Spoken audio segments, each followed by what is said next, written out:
बढ़ते बढ़ते बढ़ते जो अपन कोई उसकी क्लासेस है ऊँचे बढ़ने की, तो कहाँ से भेद विज्ञान जहाँ से चालू हो जाता है और वहाँ से मोक्ष मार्ग चालू हो गया। अब बढ़ते बढ़ते अपने जैसे स्कूलों में क्लासें होती हैं, ऐसे ही वहाँ गुणस्थान होते हैं आत्मा के विकास के, वो अंदर के गुणस्थान है वो परिणामों की ऊंचाई वाले। तो वो क्रम क्रम से बढ़ते बढ़ते अपन जाओ तो पता पड़ने लगता है कि अपन कहाँ पहुँच रहे हैं।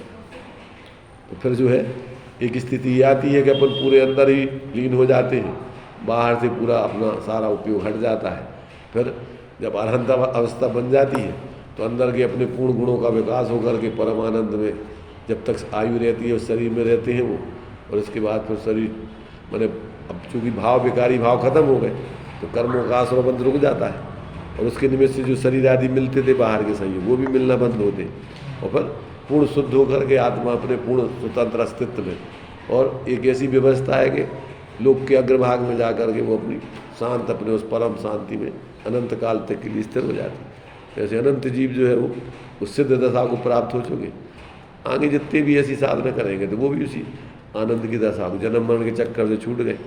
अब उनके लिए संसार में आना नहीं, शरीर नहीं तो उसके लिए कोई समस्या नहीं, खिलाने पिलाने दुलाने नहाने सब व्यवस्थाएं खत्म, और फिर उनके लिए कोई अपने आप में तो पूर्ण है, उसके लिए तो कोई दुख तो है नहीं, परम शांति रहती इसमें।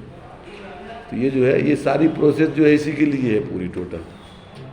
विद्यालयों में जो भी पढ़ाया जाता है इसी उसको समझाने के लिए पढ़ाया जाता है पूरा। और इसमें जो है जो व्यक्ति को समझ में आने लगता है तो अब वो घर गृहस्थी में रह करके कितनी साधना कर सकता है, उसकी स्टेज है।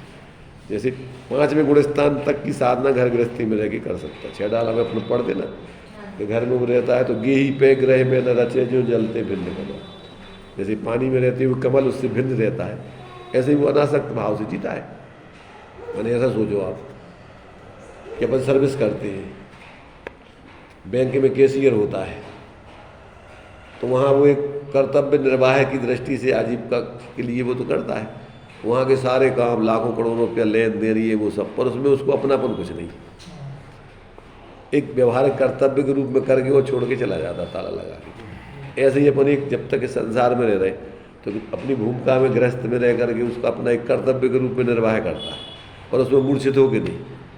जैसे वो एक मैंने ट्रस्टी होते जैसे तो ट्रस्ट की व्यवस्था संभालते, तो ऐसे गांधी जी का सिद्धांत था ट्रस्टीशिप का सिद्धांत कि आप ट्रस्टी बन करके घर परिवार में रहो, मालिक बन के नहीं रहो। तो इस रूप में जो व्यक्ति जीता है तो उसको कोई समस्या नहीं, अपना अपनी समझ कार्य जो करना है कर्तव्य कर ही रहा है, पर जुड़ के अंदर के जुड़ के जीता है, इसलिए उसको कोई समस्या नहीं। जब तक रह रहा है जा रहा है तो उसको कोई अपना तो नहीं था, कोई तकलीफ नहीं होती, सहजता में फिर समाधि करके चला जाता है।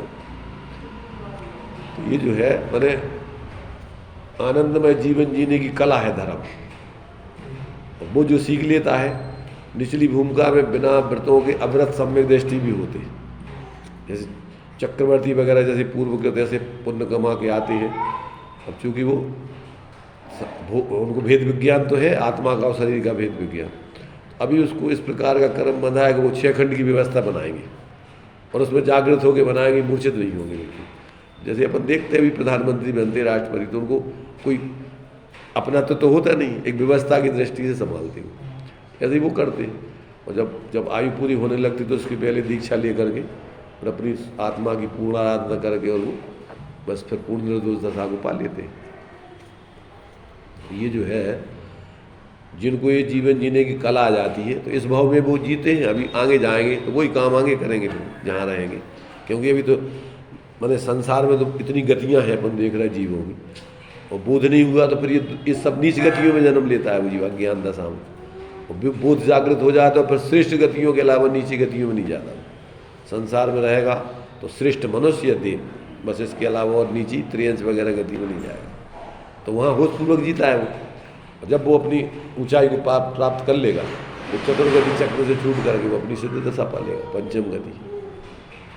तो ये सारी प्रोसेस जो है एक बार व्यक्ति समझ ले, बहुत सीधी सादी सरल व्यवस्था है, और ये व्यक्ति समझ ले तो फिर जहाँ रहता है वो रहते हुए भी नहीं रहते हुए जैसा है। और ये जीवन ही वास्तविक जीवन है। अब जैसे मान लो हम अब मूर्छित होकर जीते घर परिवार में, तो एक ही परिवार में संभाल करके उसमें भी कितने टेंशन रहते हैं। अब ऐसे में अपन सब जगह घूम रहे हैं, कोई सल्ल कुछ नहीं, फ्री होकर के निर्भर होकर जी रहे, जहाँ जी रहे रह रहे, जहाँ जा रहे चले गए, कोई पकड़ नहीं, कोई कुछ नहीं। तो जीवन का वास्तविक आनंद इसी जीवन में है, जागृत होकर जीने में, होशपूर्वक, भेद विज्ञान पूर्वक। वही प्रोसेस जो है अपन को सारे ग्रंथों में जिनने जिया है उस प्रोसेस को समझाया है।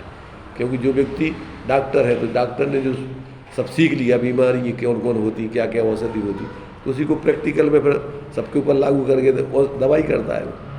ऐसे ये है कि जिसने कला सीख ली वेद विज्ञान की, अब वो जहाँ रहेगा बस उसी रूप में वेद विज्ञान करके जिएगा, वो मूर्छित होकर नहीं जिएगा कहीं। वो जो है बिना अभी अगर परिस्थिति ऐसी हो गई कोई पूर्ण निर्वृत्ति या बाहर से नहीं निकल पा, तो जिस परिस्थिति में, उस परिस्थिति में भी वो ऐसा भेद विज्ञान करके जी सकता है अनासक्त भाव से, और उसमें उसको कोई समस्या नहीं। व्यवस्थाएं वलय प्रमाण जो बनती है वो बनती है भाई। व्यवस्थाएं तो तुम विवेक पूर्वक जियोगे तो भी बनना है, और अज्ञानता पूर्वक तुम उसमें मोह कर लोगे, ये मेरा मकान, ये मेरे बच्चे, ये मेरी पत्नी, ये वो, अब होना हो जाना तो कुछ नहीं, छोड़ना सबको है। जब आसक्ति हो जाएगी तो छोड़ने बहुत तकलीफ होती है। वही व्यक्ति को इन सारे संयोगों को छोड़ के जाना तो पक्का है, यहाँ स्थायी तो किसी को रहना नहीं। अब ये जिसकी समझ में आ जाता है तो फिर वो अपने उस शाश्वत जीवन से जुड़ के जीता है, यहाँ के तात्कालिक जीवन में मूर्छित नहीं होता। बस ये पूरी कला अपन को सारे ज्ञानियों ने जिन इन ग्रंथों में बस इसी यही समझाया है, इसके अलावा और कुछ नहीं। अब ये जिसकी समझ में आ जाए तो थोड़े में भी समझ सकता है, पर बहुत पढ़ के समझो तब समझ, बस समझना इतना ही है।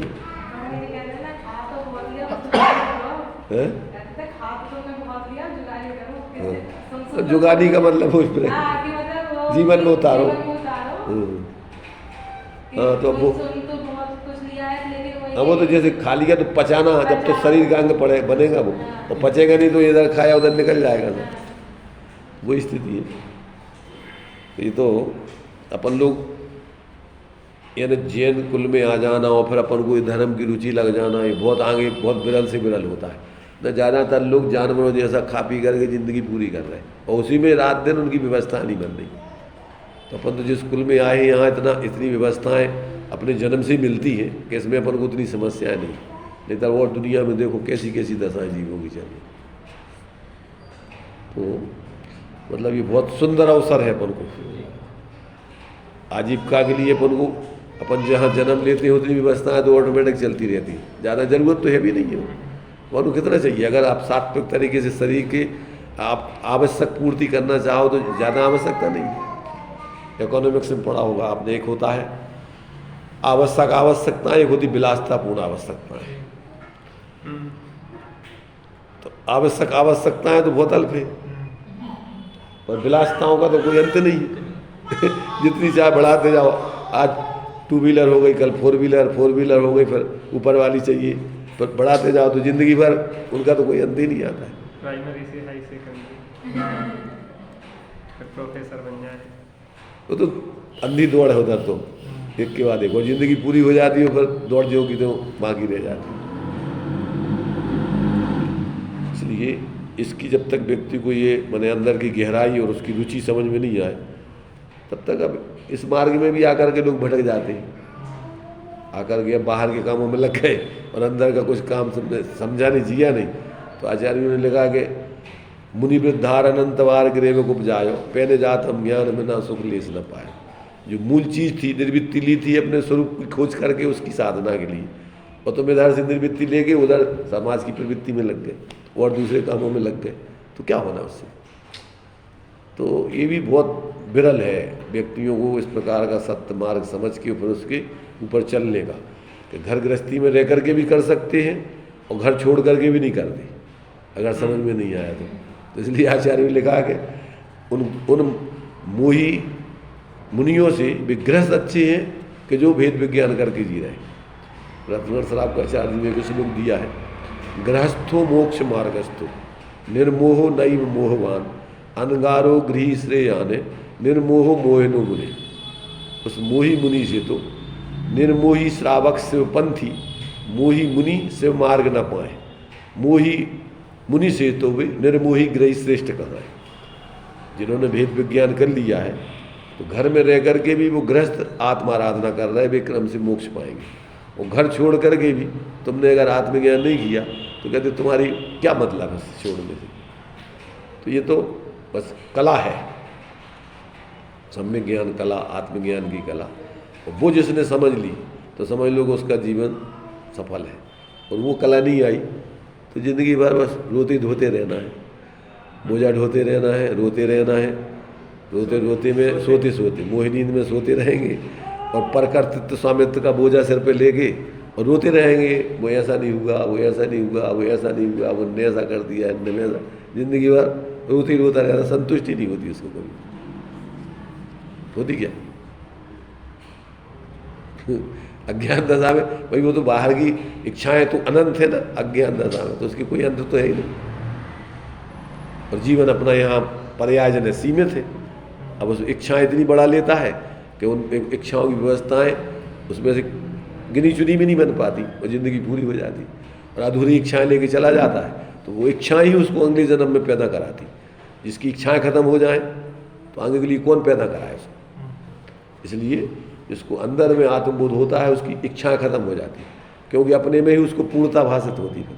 क्योंकि प्रत्येक वस्तु अपने आप में पूर्ण है, प्रत्येक आत्मा भी अपनी सेपरेट इकाई है और उसमें कोई अपने उसके अस्तित्व स्वरूप की दृष्टि से देखो तो उसको दूसरी वस्तुओं की जरूरत ही नहीं है। अब वो तो अज्ञान दशा में मोह से जबरदस्ती शरीर को अपना मानता है और फिर हवस पैदा करके और दौड़ता रहता है। एक मकान, 2 मकान, इतने पैसा और पैसा, बैंक जमा, 1 लाख, 2 लाख, 10 लाख, 1 करोड़, 10 करोड़ करते रहो, मरता होगे जिंदगी भर में। काल्पनिक ये तो व्यवस्थाएं थी। भोग भूमि में अपने लिए यहाँ की कोई व्यवस्थाएं नहीं चाहिए पड़ती।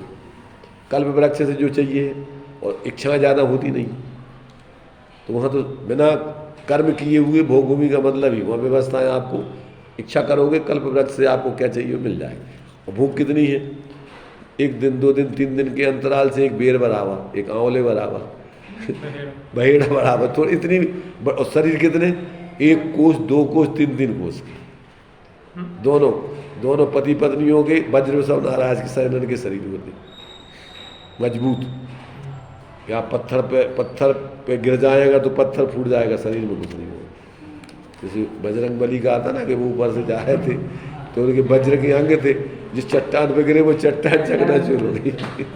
तो उनका नाम था वज्र के अंग है जिनके, और बलशाली, ऐसे बजरंग बली।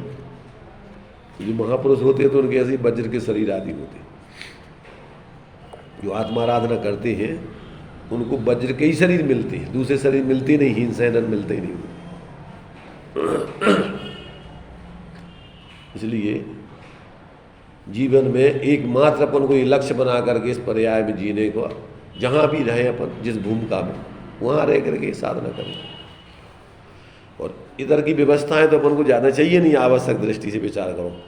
अब जैसे अब हम लोग हैं जैसे, तो कितना चाहिए हमें, 1 टाइम शरीर को भोजन मिल गया काफ़ी है। और मान लो अभी साधु नहीं बने हैं तो अपन को 1-2 जोड़ी कपड़े 2-2 3-3 साल फटते नहीं तो क्या चाहिए क्या, और कोई ज़रूरत ही नहीं है। अच्छा अपन सात्विक भोजन आदि करेंगे, बढ़िया स्वस्थ प्राकृतिक जीवन जिएंगे तो ज़्यादा बीमारी कुछ होना नहीं। इसलिए सच्चा जीवन तो जो है, अगर समझ करके व्यक्ति धार्मिक जीवन जीता है तो यही जीवन वास्तव में सच्चा जीवन, आनंदमय जीवन जीने लायक है। बाकी तो सब रोना धोना बोझा ढोना है बस।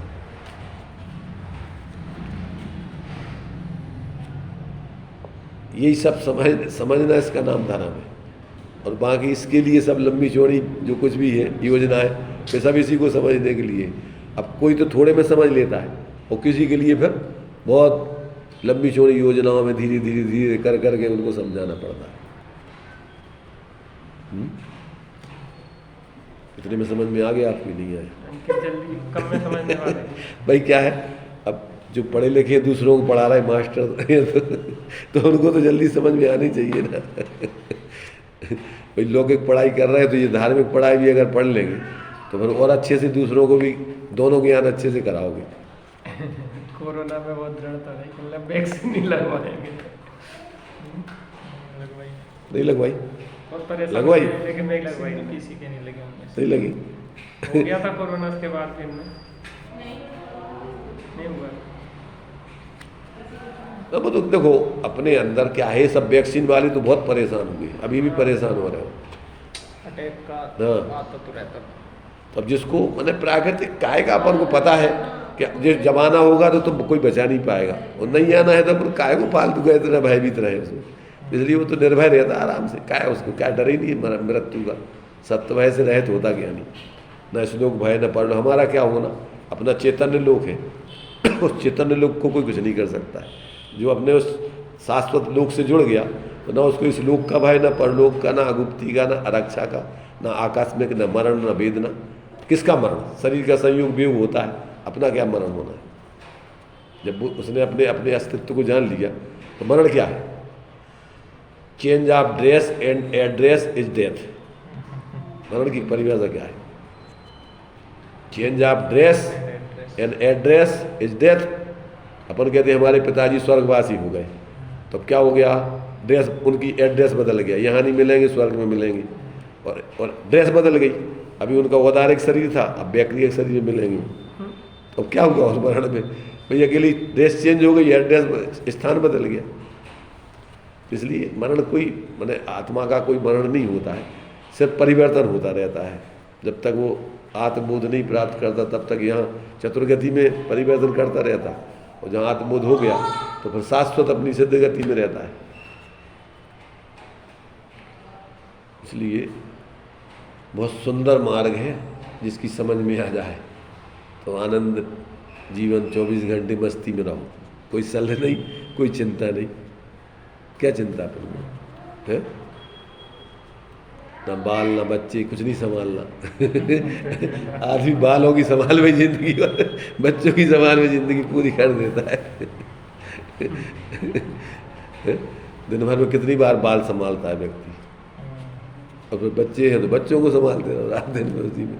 और जब तक तुम्हारा जिंदगी पूरी बुढ़ापा आ जाएगा, भाई बच्चे उनकी आखिरी तक जो है, जब तक वे पूरे के पूरे सेट नहीं हो जाए, जब तक पूरा का पूरा उनकी योजना में लगे रहो। दीक्षा बाल संभालती रहती है। दीक्षा नाम है? सुदीक्षा। सुदीक्षा कौन? इस बच्ची का सुदीक्षा।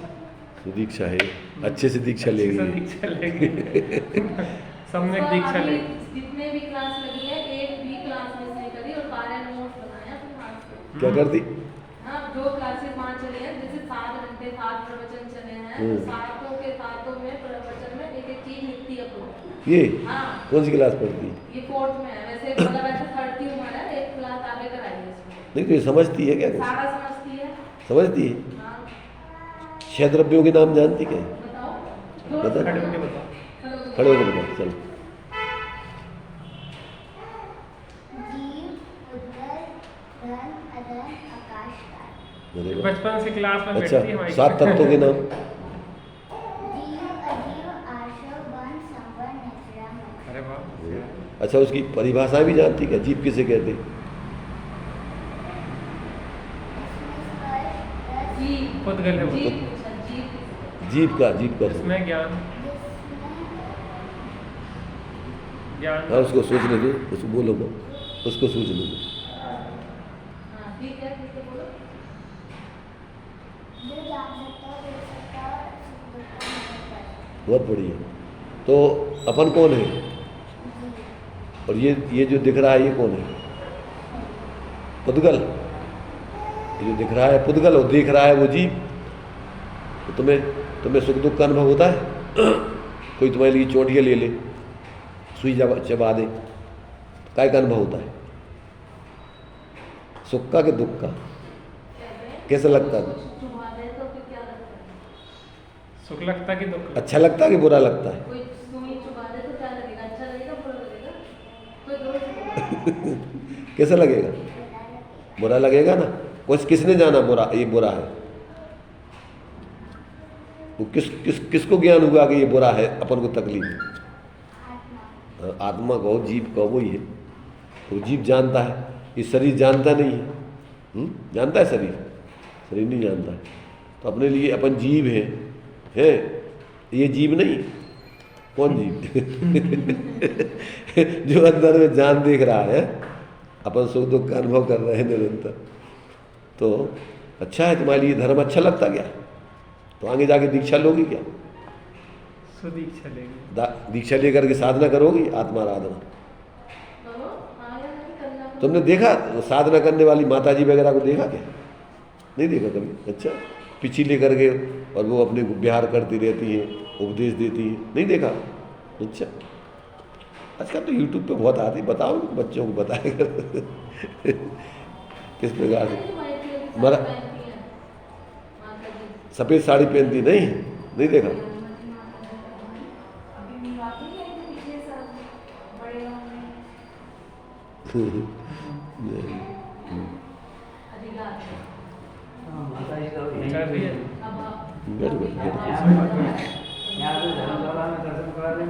नहीं, अच्छी बढ़िया बच्ची है, तो अच्छा समझ रही है। तो ये इन लोगों को याद नहीं है, ये इतना जो है अभी ये नहीं बता पाएंगे।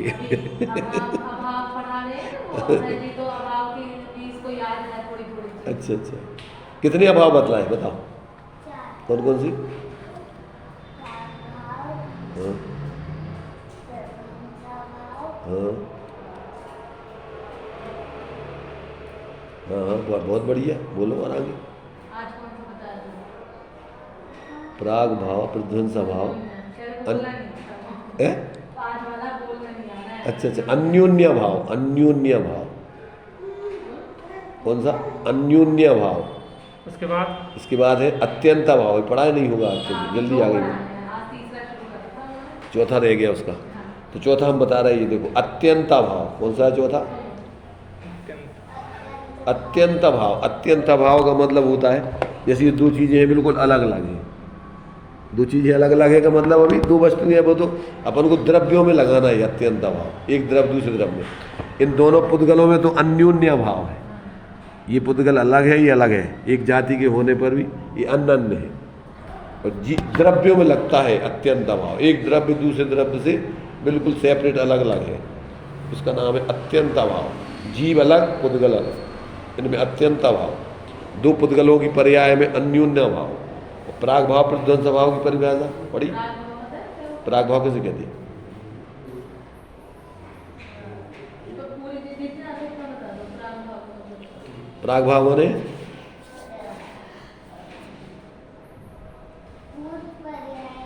बहुत बढ़िया, बहुत बढ़िया।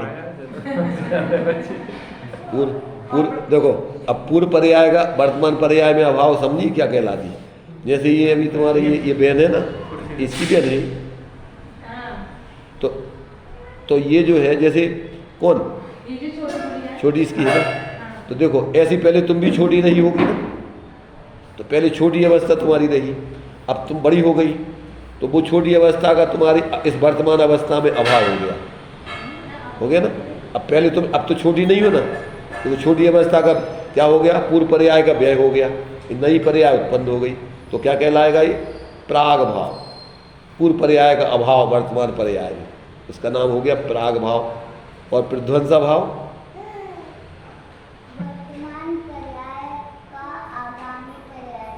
बहुत बढ़िया। अब ये तुम्हारी वर्तमान पर्याय भी है, जैसे ये छोटी है ना, अब जब बड़ी हो जाओगी तुम, तो क्या होगा? उस बड़ी अवस्था में इस अवस्था का वर्तमान पर्याय का अभाव हो जाएगा।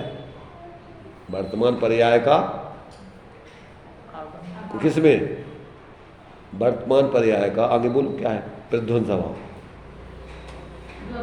अभी बोला वही बोलो। आगामी पर्याय में अभाव। आगामी माने अभाव, आगे तुम बड़ी हो जाओगी ना, तो बड़ी आने वाली पर्याय में छोटी पर्याय तुम्हारी खत्म हो जाएगी, छूट जाए, खत्म हो, यानी उसका अभाव हो जाएगा। जब ये बड़ी बन पाओगी, छोटी पर्याय रहेगी तो बड़ी कैसे बनोगी?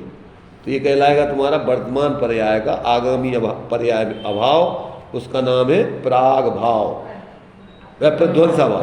प्रध्वंस माने नाश हो जाना, इस पर्याय का अभाव माने नाश, प्रध्वंस, और वो पर्याय उत्पन्न हो जाना, तो उसका नाम हो गया प्रध्वंसा भाव। उसमें ये पूरा डिटेल नहीं समझाया होगा, समझाया?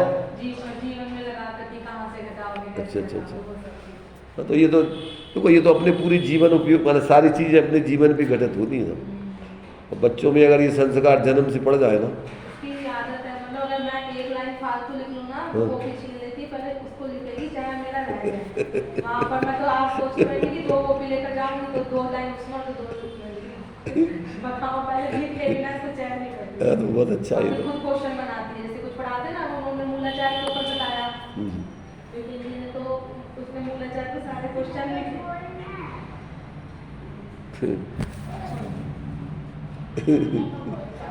क्या क्या हो गया? वो ये तंग करेगा इसलिए कह रहे हैं। वो तंग थोड़ी कर रही, वो तुम्हारे जैसी बड़ी होना चाह रही जल्दी से जल्दी। अच्छा है। बच्चों में क्या है, अगर शुरू से ये संस्कार डल जाए ना, अभी बोल रहा है ना कि पहले से हमें ज्ञान होता तो हम भी ऐसे अभी तक इस मार्ग में लग जाते। मम्मी तो खुद बोलते थे कि अगर मुझे पता होता कि लड़कियां भी वहाँ रह सकती हैं तो मैं मतलब खुद रहती, क्योंकि वहाँ पर रहता ना कि पेरेंट्स को रहना पड़ता है, तो कहती मैं रहती लेकिन अपने बच्चों को पढ़ाती। सही है। तो ये तो क्या है, वास्तव में जो है ये चूँकि जैन परिवारों में पहले जन्म से ये संस्कार दिए जाते थे। अब ये परंपरा का है, वर्तमान का युग भौतिक युग है, ये सब टीवी और मोबाइल इसमें पूरा समय खराब हो गया। पहले तो ये होते ही नहीं थे। बढ़िया बच्चों के लिए बैठ कर के शाम को अच्छी शिक्षा देते थे पुराने लोग, बुजुर्ग लोग। हाँ जो भी है पढ़ाते थे। पढ़ाई होती जैसे वैसे दिगंबर मंदिर है तो वहाँ पर तो बिल्कुल पढ़ाई नहीं होती। अच्छा अच्छा अच्छा। हाँ तो ये तो क्या है कि अपन अगर देर से जो जुड़े हुए हैं वो बच्चे सारे सिलेबस पढ़ रहे हैं एक तरह से, वो बचपन से। बहुत ज़रूरी है अपने लिए ये। और फिर मूल में तो क्या है कि देखो अन्य धर्मों में तो चूँकि वास्तविकता धर्म की वो समझे नहीं, यद्यपि अथवा धर्म का रूप काल्पनिक करके उनने बना लिया। जैसे मोमडन्स लोग हैं, हिंसा में उनने धर्म बना दिया। अब लोगों को जीवों को मार के खाना ही कौन सा धर्म हो जाएगा। तो ये तो क्या है, और सच्चा जो है जैसे भगवान सर्वज्ञ के द्वारा जो प्रणीत धर्म है वो जो वैज्ञानिक धर्म है वास्तविक, ऐसा और है नहीं कहीं। बाकी सब काल्पनिक है, मतांतर अपनी कल्पनाओं से माने अज्ञानी लोगों ने प्रचलित कर दिए हैं। तो ये जो है वो तो महाभाग्य से जीवों को ये सब सुनने समझने को मिलती है। और जिसकी समझ में आ जाए तो फिर तो उसका कहने क्या, उसके भावभावांतर सुधर के आगे जीवन उसका शाश्वत बन जाता है। तो अच्छा है, कम से कम आप लोगों की रुचि जागृत हो गई। धीरे धीरे ऐसे ही आगे रुचि बनी रहेगी तो निमित्त भी मिलते रहते अपने आप। अपनी जैसे जैसे रुचि बढ़ती जाती वैसे वैसे प्रकृति से तुम्हारे लिए सत सानिध्य मिलता जाएगा। अब नजर कहाँ इधर आना था, काय को परिचय होना था। इधर क्या जरूरत थी आने की। वही कह रहे नीलम बहन जी को क्या समझ में आया? अभी तो सुन रहे सब समझते पढ़े लिखे हैं क्या है। जब वो बच्ची समझ रही है छोटी तो नीलम बहन जी नहीं समझेगी क्या। कुछ अप्लाई करते भी हैं जीवन में, बीच में फिसल जाते। हाँ ठीक है, पढ़ते रहेंगे तो देखो क्या है, तो मिल ही जाएगी मंदिर। देखो अपन नई नई चीज़ पहले जैसे साइकिल सीखते हैं तो कई बार गिरते हैं, फिर उठते हैं, फिर गिरते हैं, फिर उठते हैं, तो धीरे धीरे अभ्यास हो जाता है, चलने लगती गाड़ी। तो सब कोई जन्म से तो सीख के आता नहीं, ऐसे ही सीखते हैं धीरे धीरे से। अपना जो है अगर रुचि है और अपन को उसके अंदर बराबर खोज करने की जिज्ञासा बनी रहती है तो धीरे धीरे अपने अंदर सामर्थ्य है, उसकी खोज करेगा ही करेगा। सत्य का खोजी को सत्य मिलता ही मिलता है, उसके लिए कोई नहीं रोक सकता। पढ़ते हैं ना तो जैसे एक बार पढ़ा तो पूरा नहीं समझ में आता है, दोबारा पढ़ते हैं ना तो उसका भाव अच्छा लगता है कि इस चीज में ये क्या भाव है उसका, भाव आया है। तो वो लाइन पढ़ते हुए अच्छा लगता है। जैसे जिनवाणी भी पढ़ते थे, पूजा वगैरह तो बस पढ़ ली, खत्म हो गया। अब उसका भाव आता है कुछ कुछ जो समझ में तो अच्छा लगता है वो पढ़ने। हाँ तो वो तो बिना भाव के तो देखो अपन खाते जाओ रस बने नहीं उसका, तो अब वो खाने से क्या फायदा, भारी पेट में भारी हो जाएगा वो तुम्हारे इकट्ठा होगी। तो वो तो उसका अपन को रस बने परिपाक हो जब ही उसके खाने का आनंद आता है। तो ऐसे ही अपन को एक एक चीज़ जो पढ़ रहे हैं उसका भाव समझ में आए तो जीवन में अपन को फिर बोझ नहीं रहता, मजा आता है उसके पढ़ने में। पहले जो पंडित जी पढ़ाते थे श्राप का जाप वो इतना समझ में नहीं आता था, दोबारा पढ़ा तो नहीं पढ़ा, खैर थोड़ा ही पढ़ा तो उसका भाव आता है तो जब समझ में आता है अच्छा वो उन्होंने ऐसे बताया था, वो याद में जब आता है। हाँ सही है, ये तो उसमें काफी समय जुड़ते रहे। हाँ अच्छा है। अब वो तो क्या है, देखो अपना उदय के संग संग भाग्य भी अच्छा है और फिर अपनी भी उस जाति की रुचि प्रयत्न करें तो काम होता है उसमें सब मिल करके। तो दीक्षा की मम्मी को क्या समझ में आता है? जब पढ़ाते पढ़ाते जो इसको समझ में आ जाता है वो मुझे भी आ जाता है। मुझे इच्छा है। बच्ची को देख के इनको समझ में आ जाता है। बल्कि इसको जैसे समझाना होता है ना तो उससे पहले मेरे को तैयारी अच्छे से करनी होती है। इसको मैं समझाऊं तो मेरे डबल पढ़ाई हुई। तो मेरे को बहुत अच्छे से समझ में आ जाता है। अच्छा है, बढ़िया। पर अभी ये मेरे से आगे चल रही है थोड़ा। नहीं तो वो तो भाई क्या है वो भाई वो खाली है अभी, उसका दिमाग कुछ भरा नहीं है। अब तुम्हारे लिए दिमाग में बहुत चीज़ें भरी हुई हमारे हैं। साथ भी कर लेती है प्रवचन सुनने, ये छोटी के चक्कर में कभी सुन पाती है नहीं। अच्छा है खैर। बाकी इसको लगता है कि मैं एक लाइन भी कम ना दूं, एक लाइन भी ऐसा ना हो कि बात उनके जाके भी अपना बस डायरी में लिखना लिखना हमसे ज़्यादा भरा हुआ है। बैग में से कपड़े निकाल लेती है, चुपचाप वो ले जाती है सबकी कपड़े। कॉपी निकाल के देखते हैं कौन सी लाइन मेरी मिस हो गई, उन्होंने लिख ली, फिर अपनी कॉपी में लिखती है। ये अच्छी है इसकी आदत। बढ़िया क्योंकि हम तो सुन के लेट भी जाते हैं। मैं कहता हूँ कि तो कुछ दोनों जनों को, पापा मम्मी दोनों को पढ़ाया करो बाद में। पढ़ाती है, इसी ने इनके आलू वगैरह ये लोग पहले खा लेते थे, तो इसी ने पाठशाला में सुना 4-5 साल मतलब 3 साल की थी जब ये। जब छोड़ जब बिल्कुल उसने उसी दिन जितना खाए घर में 4-5 जो भी थे पिघलाए पहले, उसके बाद इसने पानी पिया है कि पहले इसको फेंको उसके बाद मैं कुछ खाऊंगी। बहुत बढ़िया। कभी कभी बच्चे जो है उसके बाद इनका भी बिल्कुल पक्का हो गया कि जिनसे इनका भी हो गया। पाठशाला में सुना था नहीं खाना चाहिए, उन्होंने इतना भी बोला कि चलो ये जो रखा है इसको खा लेते हैं फिर नहीं लाएंगे, इसको अभी डस्टबिन में फेंको। बहुत बढ़िया 3 साल की थी उस टाइम ये। इसका इतना दृढ़ विश्वास वो है, मतलब आचरण तो बच्चे तो देखो क्या है, कभी मांगा ही किसने चिप्स वगैरह बच्चे खाते हैं जी क्लास के, समोसा खाते हैं, बर्गर खाते हैं, कभी मांगा ही नहीं कि कहते स्नान होता है हमें चाहिए ही नहीं। अच्छा है। संस्कार, छोटी उम्र के संस्कार हमेशा चलते व्यक्ति के। 8 वर्ष तक जो सीख लेता है वो जीवन में कभी नहीं भूलता।